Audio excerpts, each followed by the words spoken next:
me something, it might just take the pain away.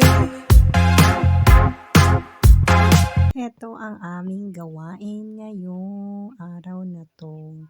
Siyempre, magbe-breakfast muna tayo. Al final, hindi na to breakfast, kundi brunch time na to guys. Kasi late na rin kami gumising. So, kaya ito ang aming preparasyon sa aming kakainin ngayon. At syempre, naglagay ako ng mantika sa kawali. At yung aking binating itlog ay inilagay ko na rin para prituhin natin. At susunod na natin yung ating ham.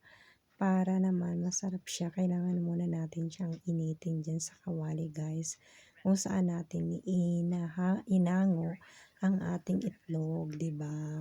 Ito po ang aming brunch time. At syempre, nag-init na rin ako ng tinapay dyan sa kawali kaysa sa di lang naman natin gawin ang ating breakfast. Basta maliksi tayo, marunong tayo kung anong ideya ang ating gagawin, 'di ba? So, plating na tayo guys ngayon. At syempre, hindi mawawala is this sandwich ang ating lalagay dyan. At lalagyan din natin ng sauce, ng mayonnaise, and then ketchup. 'Di ba? Paghaluin natin, kung gusto nating haluin, lagyan ng konting asin.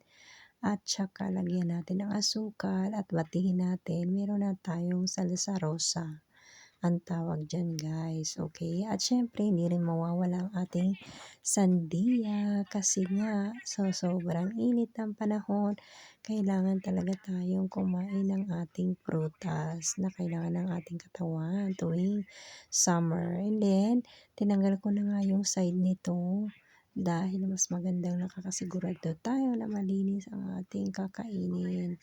At isusunod na rin natin ang ating papaya na hinog, guys. Hiwa-hiwain na rin natin ang ating papayang hinog dahil kailangan natin tong kainin na. Kasi syempre baka masira pa siya, hindi na natin mapakinabangan, di ba?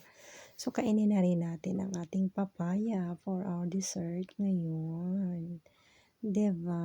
So, ito na nga at kakain tayo ng ating dessert sa ating hapagkainan. Kakain din tayo, syempre. So guys, ito na nga ang aking postre. At ang susunod na natin dyan, syempre, hindi natin makakalimutan ang ating kape, syempre. Dahil yan ang isa sa ating pampalakas ng ating katawan. Ewan ko ba guys. At kung gusto ko rin matulog ng maaga guys, uminom naman ako ng kape con leche. Naku, antok na kaagad ako at pwede na akong matulog. Yan ang pamparelax ko, di ba? So, nilinis muna natin yung ating tadaran at isusunod na natin nga yung ating papaya para makita nyo ng maayos guys. Syempre, ganyan ang aking camera, ganito. So, ganito na nga ang ating style ngayon sa paggagawa. Wala nang etching-etching, basta hiniwa-hiwa natin ang pag-kwadra-kwadrato, di ba? So, hanggang dito na lang ang aking video. Maraming salamat po sa inyong panonood. At syempre, please like and subscribe and ring the bells naman, please. Kapag nagustuhan nyo naman ang aking mga video, di ba? So, ito na nga at nung nahiwa na natin ang ating papaya, ilalagay na tayo natin sa isang bandehang maliit at ibibigay sa ating lamesa para magandang tingnan. Syempre, naka-organize ang ating lamesa kung paano tayo kakain ng masarap at syempre magandang tingnan kung paano. At meron pa rin kami dyan na tarta de tres chocolates, diba? Nandyan pa rin yung aming cake, syempre. At syempre, ito ang aming almusal. Brunch time na nga pala, guys. So, kahit pa paano, meron tayong karne, meron tayong tinapay, meron tayong prutas, at hindi mawawala ang hot chocolate ng aking anak. Ngayon ay cold chocolate yan guys. Kaya tingnan nyo naman yung chocolate ayaw matunaw kasi malamig nga yung gatas na inilagay ko dyan. So, hindi rin syempre papakabog ang ating kape con leche. Siyempre, coffee is life. Kaya yan. So, tara! Kasi, kapag nakainom na ako ng kape, nako guys, aantukin na ako. Diba? Magsisiesta tayo tuwing hapon. At ito na nga ang ating kape. Magpiprepare tayo ng ating kape for dessert. Then, diba? At syempre, yung ating tartarik tres chocolates, hindi mawawala sa ating pang-stress, ating dessert, diba? So, ito na nga, guys, ang ating kape at ilalagay na natin dito. Kukuha muna tayo ng isa na bala at ibabala natin doon sa bunganga ng ating machine coffee.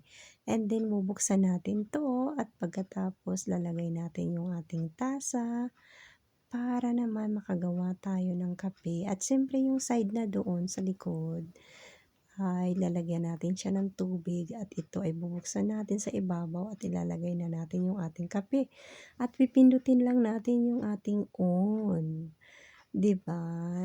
Meron na tayong napakasarap ng kape kaya naggawa kami diyan ng aking anak na iba't ibang klase ng kape, 'di ba? So, ganyan na nga ang aming ganap sa araw na to, 'di ba? Super duper. Kaya ingat kayo lagi at ano kung sinasabi kapag may problemang ngumiti pa rin at ipanalangin natin sa Panginoon si Kristo na sana'y maging maayos ang ating pang-araw-araw, 'di ba? So guys, ito na nga ang aming klase ng ating kape. At syempre, hindi mawawala yung aking coffee with milk, mami. 'Di ba? Kaya, tingnan nyo naman. At syempre, eto napakasimple lang. At syempre, meron pa rin yan yung ating kape con leche. Kaya lang, iinumin natin ng malamig. At syempre, lalagyan natin ng straw o ano pang anik-anik para mainom natin. Dahil lalagyan din natin siya ng nata. 'Di ba? Ang ating nata, ang ating cream. At ang ating gatas, lalagyan natin itong kape dahil coffee lang at nilagyan natin ng ating leche.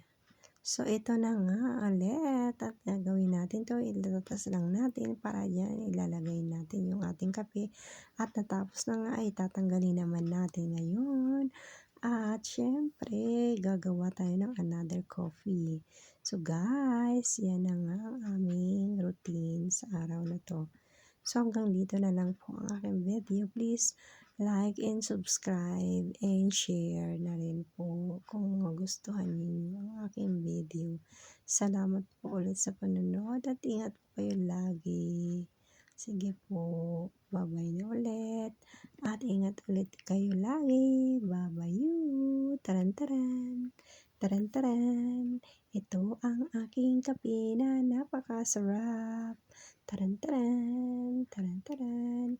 Siyempre, hindi mawawala. Taran-taran. Taran-taran. Coffee is life. Taran-taran. Taran-taran. Grabing sarap. Kaya naman, magkape na tayo. Kahit sa mainit na panahon, ay pwede pa rin magkape. Diba? Diba naman yan?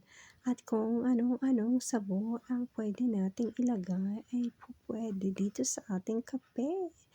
Pasarapan, lagyan natin ng sago, kung ano man, gelatin, coffee with milk, or kung anong anik-anik, di ba?